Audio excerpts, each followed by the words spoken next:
The Calvary Hospital has given a baby born overseas a second chance at life. Last month, a little girl named Sandra was given only days to survive.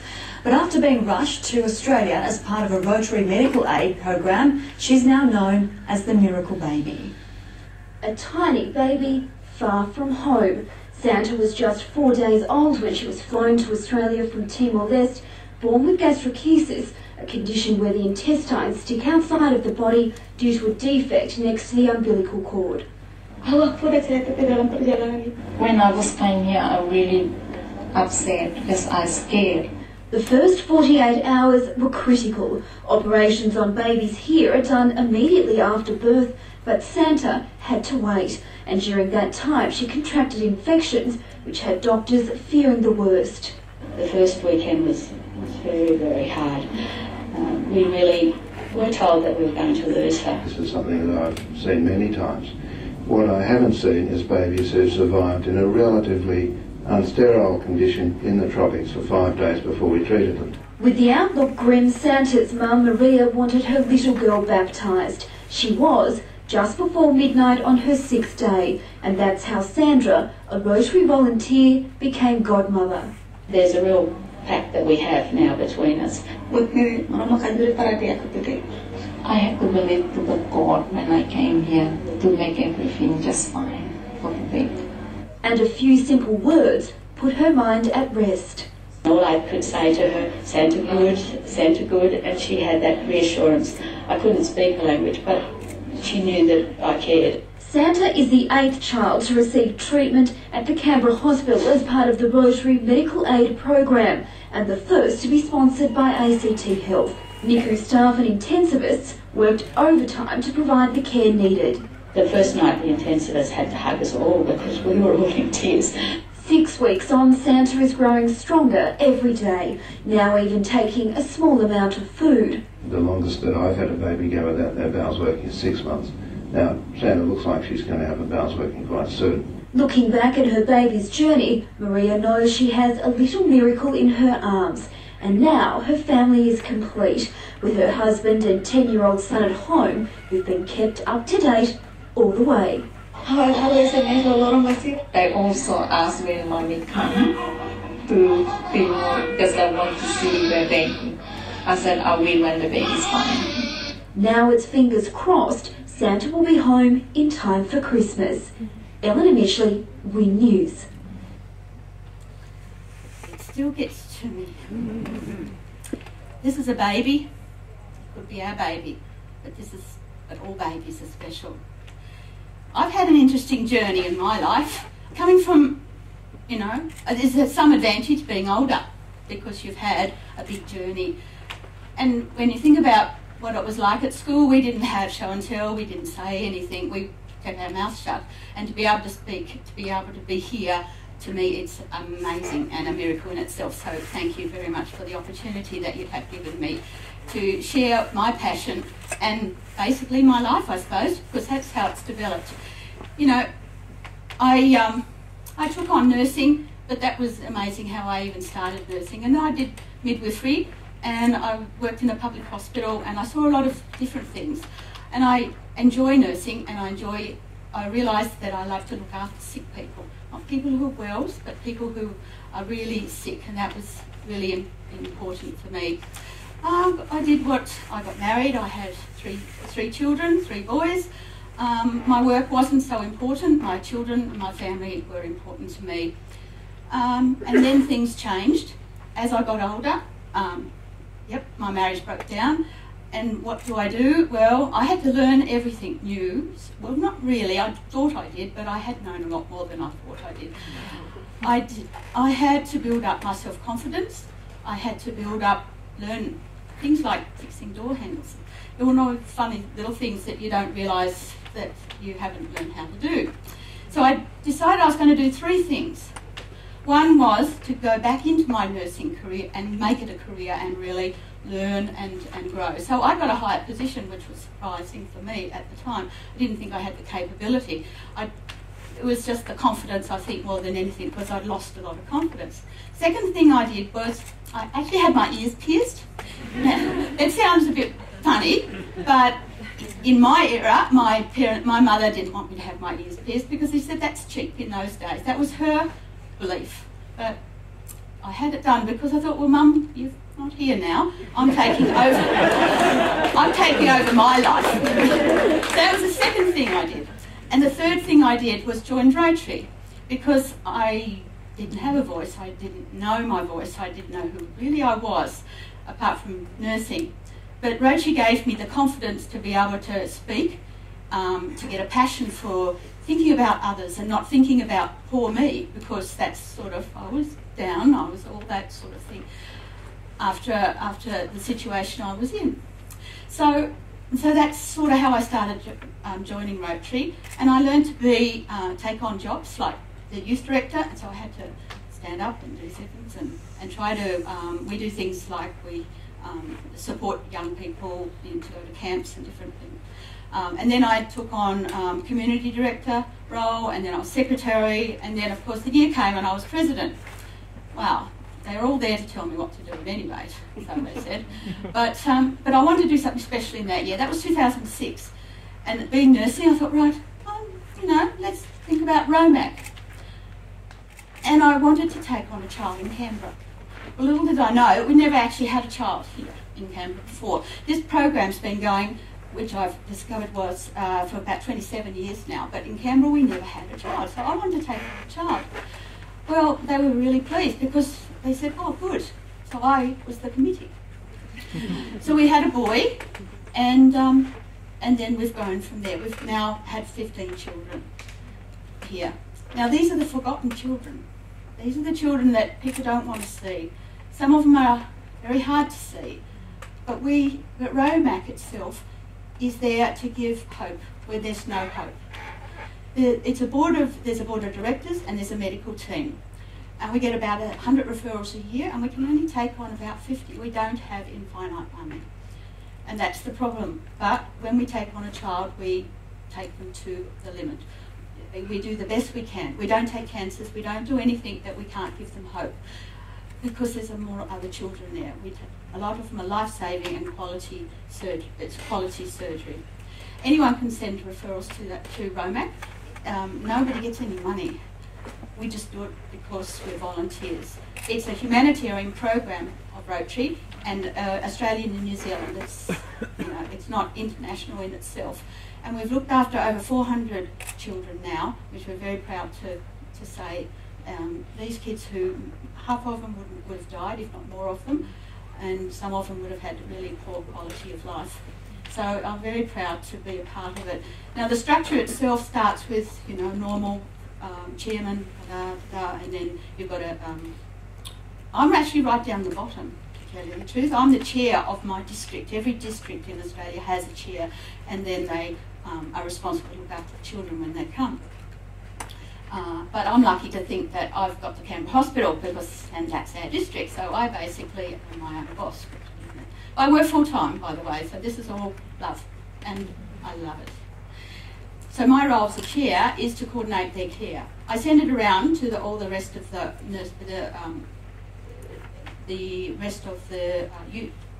Rotary clubs and see if they'll get a carer and a sponsor Rotary club, because that comes out of our insurance, the Rotary insurance, so that covers that.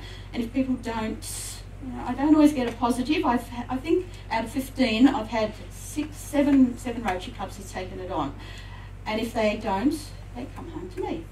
So I've had about 9 or 10 of them, and they come with me, and I tell you what, I can't share the joy that you get by taking on these families who, you meet them at the airport, they can't. You just show love. They know you care. And, to be able to do that, I think it's just a magic time. I can get the interpreters, I'm very connected to the embassies, I can get people. We always make sure that they know exactly what they're there for, that they understand the surgery, they understand everything. So we do the best we can. Rotary's opened up new doors to me, and it's done so much. And this, I think, has been, all my nursing has come into fruition. I've worked in the operating theatres, I'm midwife, so I've delivered babies, I've done all those sorts of, I've worked in surgical wards, and I'm on a medical ward now. And ROMAC is my whole life.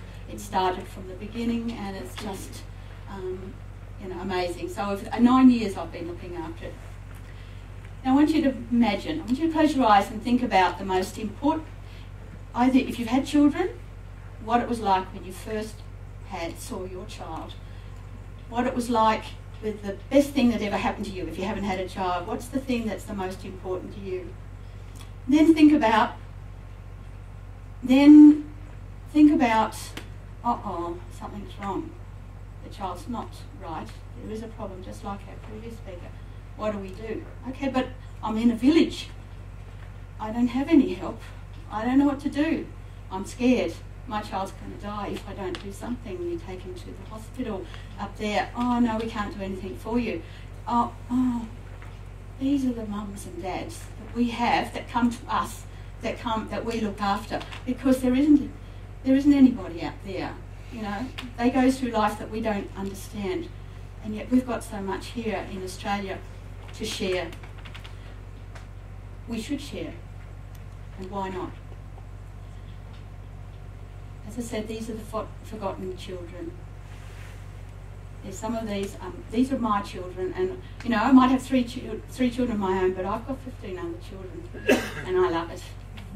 From China, that's Lindsay. He's got quality of life. Somchi, and he had a deformed foot. Liliana, who had a benign brain tumour. There's Yang, she was burnt. Her mum was a midget, and she poured boiling water all over her, and she couldn't lift that arm.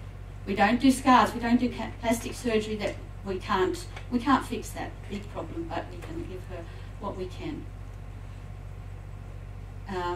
Joel from Timor, see that little round? That was a benign cyst, and that was growing and pressing on his esophagus and his trachea, and he would have died. It was growing, and he's beautiful. And there's Tava. Tava's from the Solomon Islands, and the stomach wasn't joined to the the esophagus wasn't joined to the stomach. Mum came, he was about 5 days old, but he came to us, and Mum had a catheter into the baby's stomach. She was feeding this baby every hour. She was so tired.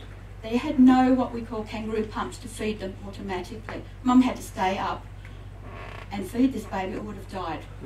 He got to us, and he was very close to death. Anyway, we had this baby, and when we take on a child, we take them right to the end. We get them home. That's our aim, and that's what we do the very, very best we can for them. This little boy, he was still in intensive care. We had a $140,000 bill. Rotary pays for every day they're in hospital. They pay for intensive care, they pay for the pathology and the medical imaging. This is where the money goes. It is, you know, but what price can you put to a child's life? You know, in Australia we do everything for our own children, and why not these? It's just not fair when they're born. And they've got mums and dads who love them, just like us.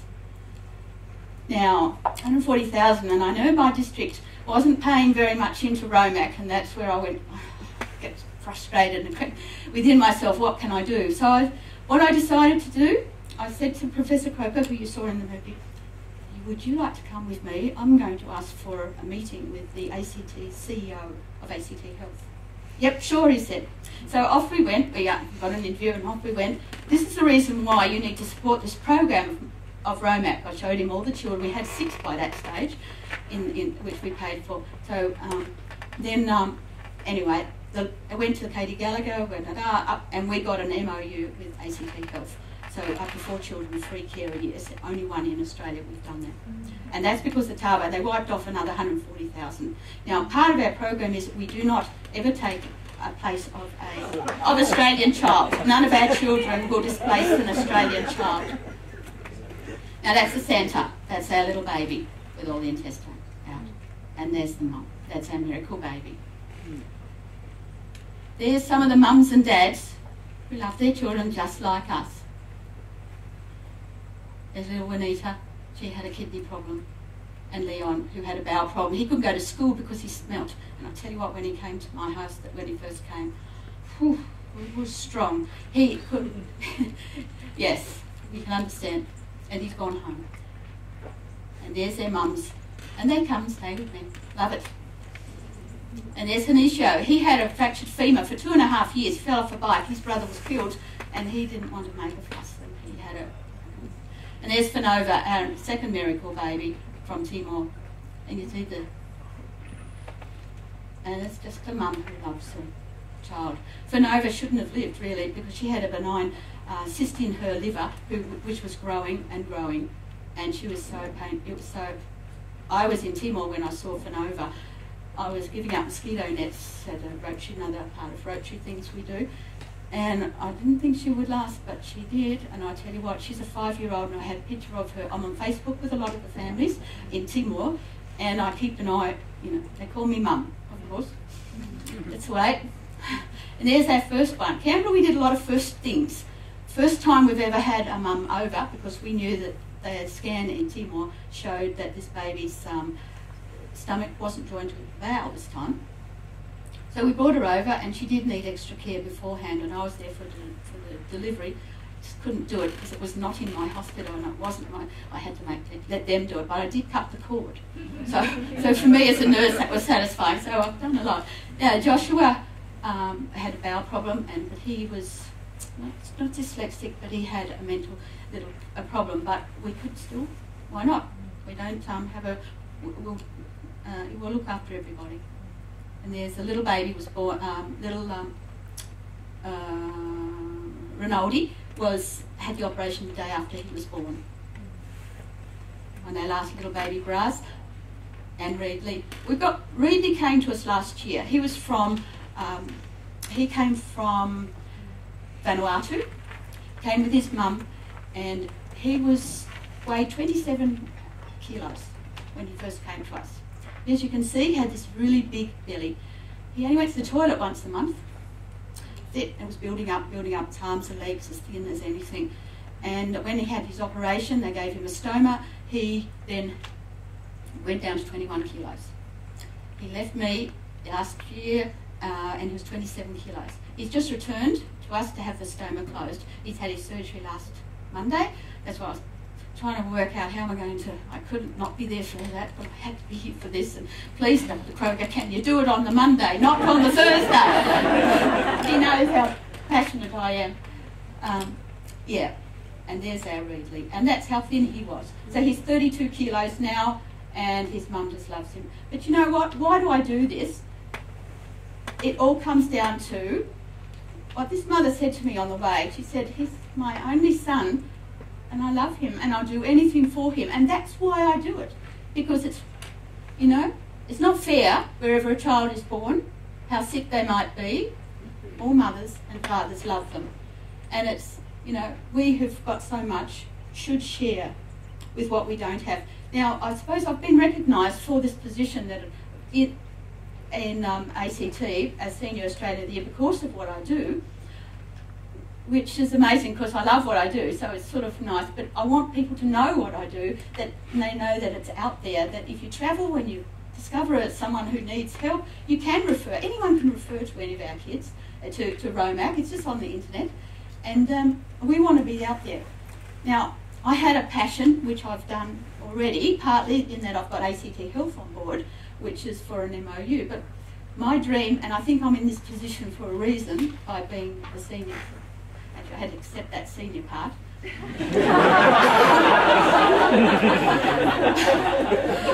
But I did have 2 people only come up to me and say, gee, the seniors are getting younger, but I was hoping for more than that.